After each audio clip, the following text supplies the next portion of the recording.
Halo Pak. Ya, Pak Raymond, silakan Pak Raymond, silakan. Nah, ini kedengaran baru, ya. Ini Pak, jadi saya Kok mau miring nanya kameranya? belakangan Bisa ini. jangan miring lah, di gini. Nah, masa saya lihatnya Sudah gini jelas gitu. belum Pak? Eh, maaf Pak. Nah, oke, udah benar itu. Oke, silakan. Oke. Ini Pak, jadi belakangan ini kan apa kita tahu kalau di US itu kan ada stimulus ya dari Joe Biden Ya. dan katanya itu karena kekhawatiran akan stimulus itu mengakibatkan inflasi, maka ada yang namanya inverted yield curve di mana obligasi bunga jangka pendek itu menjadi lebih tinggi daripada jangka panjang. Nah, pertanyaannya apakah itu memang benar mempengaruhi eh, pertumbuhan ekonomi di sana dan malah mungkin bisa imbasnya jatuh ke kita. Lalu apa pengaruhnya terhadap indeks-indeks saham kayak IHSG atau mungkin Dow Jones itu sendiri? Mungkin gitu, Pak. Ini lebih ke makroekonomi sih, Pak. Ya. Ini materinya agak berat nih. Oke, tapi saya jawab ya, Pak Raymond. Jadi begini. Oke, saya jelaskan dulu ya. Soal yang inverted yield curve itu memang waktu itu sudah pernah saya tulis juga ya. Jadi kita lihat coba di sini teguhhidayat.com. Nah, kita coba di sini inverted yield curve.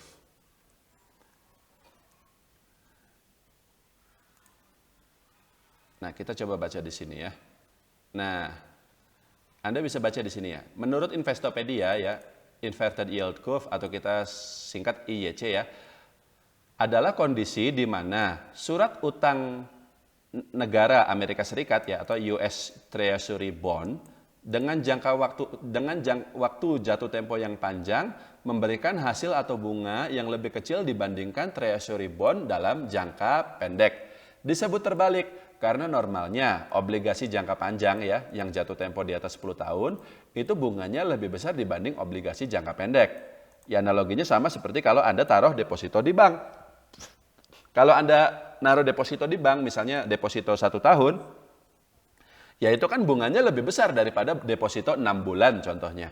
Atau deposito 3 tahun, ya juga sama. Bunganya lebih besar dibanding deposito 1 tahun, seperti itu. Semakin lama jangka jatuh tempo, semakin besar bunganya. Tapi kondisinya bisa berbalik, yang kemudian disebut dengan inverted yield curve gitu ya. Nah, jadi ini contohnya saya ambil data pada tanggal 1 sampai 16 Agustus di 2019 ya. Jadi ini data udah cukup agak lama ya, bukan 2020 tapi 2019 pada tanggal 1 sampai tanggal 16 Agustus. Ini datanya seperti ini. Anda bisa lihat di sini bahwa US bond untuk 1 bulan ya. Jadi Anda beli surat utang negara jangka waktunya 1 bulan saja. Setelah 1 bulan itu Anda bisa ditarik bunganya udah bisa ditarik lagi gitu. Ini bunganya mencapai 2,11%. Tapi ini bunga per tahun ya. Jadi bunga per tahun kalau misalnya Anda naruhnya benar-benar hanya 1 bulan, ya berarti 2,11% ini dibagi 12. Tapi kalau misalnya Anda waktu itu, Anda beli surat utang negara dengan jangka waktunya 10 tahun, jadi baru bisa dicairkan 10 tahun kemudian, ini bunganya cuma 1,9%.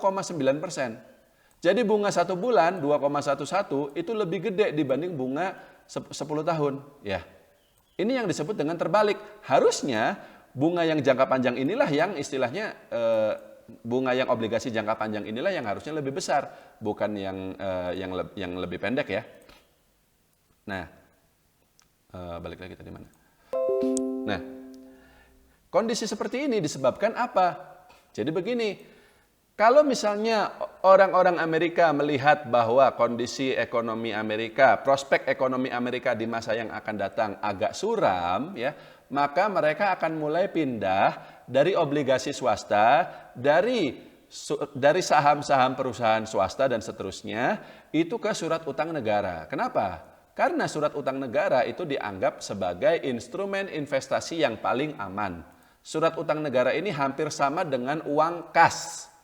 Uang tunai, uang cash seperti kita nabung di saham, di bank. Jadi nggak ada risikonya gitu, hampir nggak ada risikonya. Anda udah pasti untung dengan bunga seperti ini. Masalahnya, ketika semakin banyak orang membeli surat utang negara, semakin banyak orang membeli US Treasury Bond, ya, maka bunganya akan semakin kecil. Jadi semakin banyak permintaan, yieldnya bunganya akan semakin kecil. Ketika orang ramai-ramai membeli surat utang negara dengan jatuh tempo 10 tahun, maka bunganya yang mungkin tadinya 4%, 5% bisa turun sampai tinggal 1,90%. Dan pada titik tertentu, bunga yang jangka panjang ini bisa lebih kecil daripada bunga yang jangka pendek. Inilah yang disebut dengan kondisi IYC. Dan berdasarkan sejarah ya, Anda nanti bisa baca lagi di sinilah. Ketika terjadi kondisi seperti ini biasanya merupakan awal dari resesi, awal dari krisis. Dan ternyata memang benar. Kita bisa lihat di sini datanya bulan Agustus 2019. Dan apa yang terjadi dengan bursa saham di seluruh dunia termasuk Dow Jones, termasuk IHSG beberapa bulan kemudian. Tepatnya pada bulan Maret 2020, crash kan? IHSG waktu itu dari 6.300 turun sampai 4.600 dan Dow Jones juga sama waktu itu di bulan Maret itu crashnya itu luar biasa dari ini nih. Dari 29.000 sampai mentoknya itu di 19.000. Jadi ketika terjadi kondisi di mana US Treasury Bond jangka pendek bunganya lebih besar dibanding US Treasury Bond jangka panjang, biasanya itu adalah pertanda krisis, pertanda kemungkinan akan terjadi resesi. Tapi sekarang kita lihat data terbarunya ya, karena ini kan data untuk tahun 2019. Nah ini kita bisa lihat ya, ini datanya per bulan Maret tanggal 19. Ini data terbaru Bapak Ibu sekalian, Anda bisa lihat di sini bagaimana. Ternyata untuk US Treasury 1 bulan bunganya 0,01. Untuk 2 bulan dan seterusnya. Dan untuk 10 tahun itu 1,74. Jadi sekarang kondisi yang kurva terbalik itu tidak terjadi. Sekarang kurvanya normal. Kita bisa lihat bahwa surat utang jangka panjang ya bunganya juga lebih besar dibanding surat utang jangka pendek. Jadi ini tidak seperti tahun 2019 kemarin Bapak Ibu sekalian. Ini kondisinya normal, tidak terbalik, tidak inverted. Ini kondisinya adalah seperti yang memang seharusnya. Surat utang negara jangka panjang bunganya lebih besar dibanding untuk jangka pendek. Nah, jadi sekarang kita balik lagi.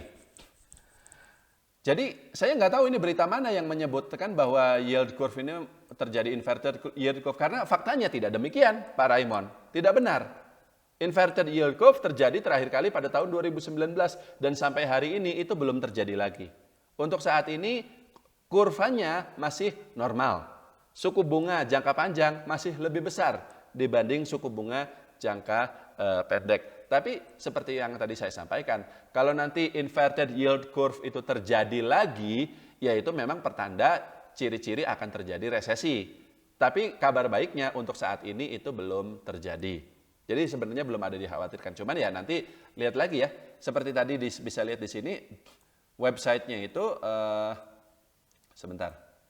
Alamat websitenya itu di